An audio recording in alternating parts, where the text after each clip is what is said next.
Hello and welcome to another Betfred Sports video right here in the Quest Media Network studio. Peter, the perfect start for England, 1-0 against Croatia on Sunday. Raheem Sterling with a goal. That was a little bit surprising for myself. What about you? Well, it was a surprise for me as well. In fact, hand on heart, wasn't absolutely sure he'd start.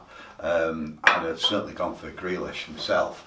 And then when he did start, he did okay. I thought he did a typical Sterling trick of being in the right position to score, and then he pulled it back onto his stronger right foot, which was a bit poor for a player of his standard. But then he redeemed himself and scored the winner, and sparked all the headlines about Sterling's service and all the rest of it. I think it's been a bit over the top, to be honest. I mean, we've beaten Croatia 1-0, like you'd expect, and now the world beaters. It really is a bit mad. I remember it in my previous job as sports editor at the Manchester Evening News. They brought in a new manager, it was Ericsson, and they got all the sports editors together in Birmingham and said, look, we're going to have to change things here. Right. Can you treat us like you treat your local clubs? You know, if it's good, don't go too crazy. If it's bad, don't criticise us too much. Because with the England team, it's absolutely ridiculous praise or absolute ridiculous condemnation. That's the way it's always been, though, sure. When you cover like United City, as I did in those days, then you've got to be more balanced. You've got to think, well, you know, it's 1-1, or it was, you know, we did okay, but we lost. You know, that kind of general balanced approach. But you look at the papers now, it'll be if England lose against Scotland, for instance, on Friday, well, it'll be England are terrible again, and Southgate's the worst manager of all time, and his selection's awful. But he got that one right. You do wonder if he'd have played Grealish, if he'd have done the things that perhaps the average fan would have hoped he'd have done, a bit more offensive, would they have won 3-0? Sterling was 6-1 to score the first goal with Betfred, and England winning 1-0 and Sterling to score the only goal was a 25-1 shot. And we had about 600 winners who had £20 on that. So there's quite a lot of people who were quite happy with that result. Well, had a bit of faith in Sterling as well, so fantastic to see. Like I said then, a great start for England. It does continue for them on Friday when we have Scotland, but just to mention Scotland, they're in action at 2 p.m. this afternoon against the Czech Republic. Peter, what odds have you got for me for this fixture? Well, Scotland are 7-4, the Czechs are 13-8. The draw, which is becoming a very, very popular bet, 2-1.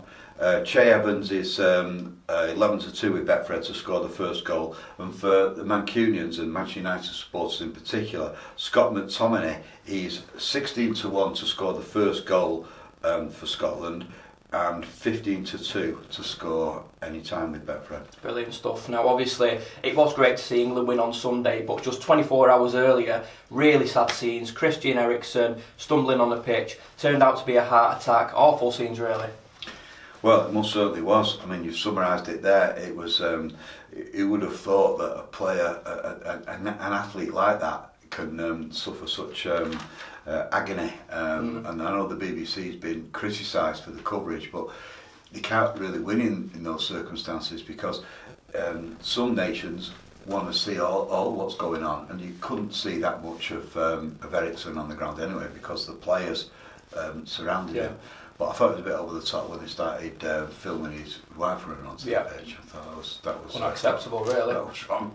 I didn't expect that from the national broadcaster. Yeah, definitely. Well, it's good to see that he is stable in hospital, so hopefully he will recover from that, and hopefully we'll see him back on the pitch in the future, but who knows. Anyway, talking about matters on the pitch, looking ahead to Tuesday, it's France against Germany. This is quite a big one for the neutral, Peter.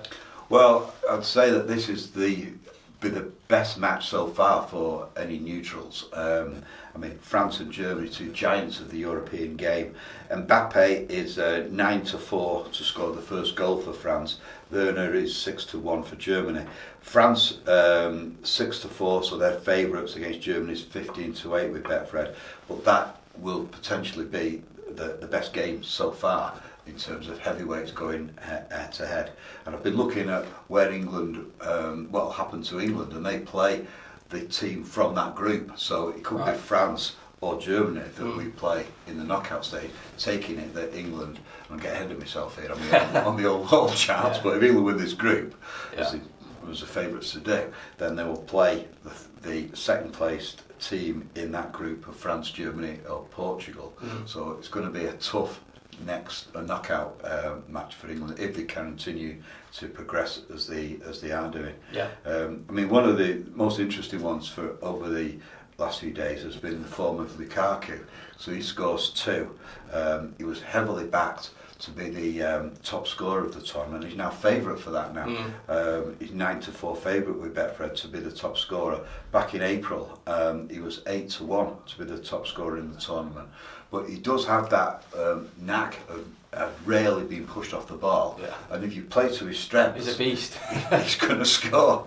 He does not miss that often. And you do wonder sometimes, as I do, what went so badly wrong at Manchester United? Because if Chelsea get him, or even City, he is up there. He can hold the ball up for all the fancy damn players around him to be in the right areas to create chances for other people. It kind of sucks defenders round him and creates space for everybody else. Questions do need to be asked about why players like Romelu Lukaku failed at United.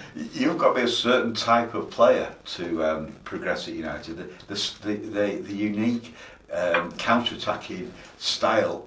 I say unique. It's not that unique, except that it's so fast.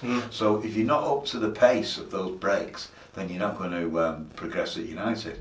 And that's why Rashford is an ideal player for Manchester United. And Martial, even he's struggling now. Brilliant stuff. Well, Lukaku is the leading goal scorer at the Euros at the moment, scoring 2 goals. So it looks like it's going to be a promising tournament for himself personally. And if you are watching this video and you want to keep up to date with all the fixtures and all the tables, in this week's Tameside Reporter and Glossop Chronicle, we've done a big pull out on Euro 2020. It's got all the tables in, all the fixtures. And if you do fancy a bet on any of the football over the next 4 weeks, Betfred stores are now open, but you can also bet online and via their app.